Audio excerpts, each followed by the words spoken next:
Nag-connect pa lang. So, Hindi ako nakaka-reply.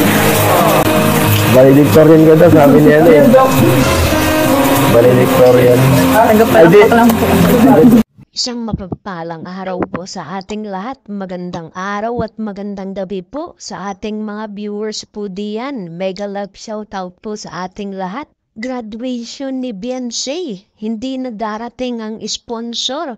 Kalinga Prab nagulat dahil dito. Bakit kaya po? Edu nagulat sa nalaman kay Beyonce at hindi makapaniwala. So yan po yung ating pag-uusapan at tatalakayin ngayong araw mga kalingap. At kung bago ka pa lang po sa ating munting YouTube channel, pa-like and share and subscribe na po para lagi po kayong update sa ating mga video. At paalala po, bago po tayo magbigay ng ating komento at opinion, tapusin po muna natin ang kabuuan po ng video mga kalingap. At suportahan din po natin ang mag-ama na matubang na si Kuya Bal at Kalinga Prab. Yung mga araw-araw po nila na pagtulong sa ating mga kababayan, lagi po nating suportahan at marathon po. Kitang-kita naman po natin na kahit napakahirap po ng kanilang kalagayan sa pupuntahan po nila, naandyan pa rin po sila. Handang tumulong at tulungan po ang ating mga kababayan. So yun mga kalingap, sa kabilang dako naman po tayo. Mapunta po tayo dito kay Beyonce at kay Kalinga Prab. Hindi na ba makakarating ang mga sponsor? Kalinga Prab nagulat dahil dito. Edu hindi makapaniwala dito kay Beyonce. Pero bago po natin pag-usapan yan mga kalingap, pag-usapan po muna natin yung sitwasyon nga po ngayon na talagang usap-usapan nga po ito nga pong mga business na pinapatayo po ni Beyonce. Dito nga po nagiging matured na nga po si Beyonce. Inuunan na po niya yung mga kapakanan nga po ng kanyang pamilya para matulungan nga po. Kumbaga talagang sinisecured na po mga kalingap na hindi po sila maboboring. Kaya talagang mas pinili po nila yung mga binibigay po na blessing dito po nila dinadala. Grabe naman po mga kalingap, napakaswerte naman po talaga ni Beyonce dito sa Team Kalingap. Napakarami pong blessing po talaga na natatanggap po siya. Kitang-kita naman po natin sa mga bawat po upload ng Team Kalingap talagang puro blessing. Kumbaga talagang mga kagamitan o pera ang binibigay po ng ating mga sponsor patungkol po dito sa bahay po nila. Diba mga kalingap, kahit hanggang ngayon po talagang binibigyan pa rin po sila Beyonce na mga gift nga po na may tutulong o magagamit nga po sa loob ng bahay nila.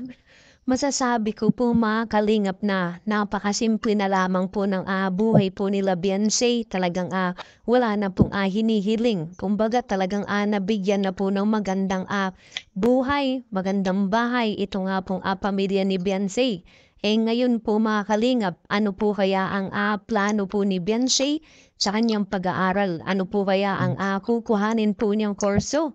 Ano po kaya yung naiisip po niya mga kalingap? Para po sa akin mga kalingap, mas the best po na unahin niya po yung sinabi po ni Kalinga Prab na kailangan daw po ng present po ni Beyonce para siyempre matulungan po siya sa kanyang pag-aaral. Yun din naman po ang hiling ni Kalinga Prab dito sa pamilya po ni Beyonce.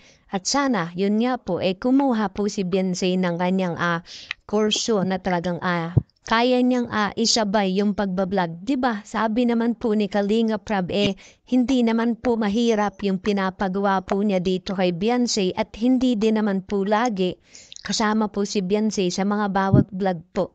Sabi niya kung sa isang buwan, dalawa lamang, di ba? Hindi po mahirap yung pinapagawa po ni Kalinga Prab, pero ang kapalit po niyan lagi pong may allowance at matutulungan po ang pamilya po ni Beyonce. Di ba? Napakaganda po at napakalaking tulong yung binibigay po ni Kalinga Prab dito kay Beyonce nga po mga kalingap. Para sa akin mga kalingap, mas the best po na kunin po ni Beyonce is teacher po talaga.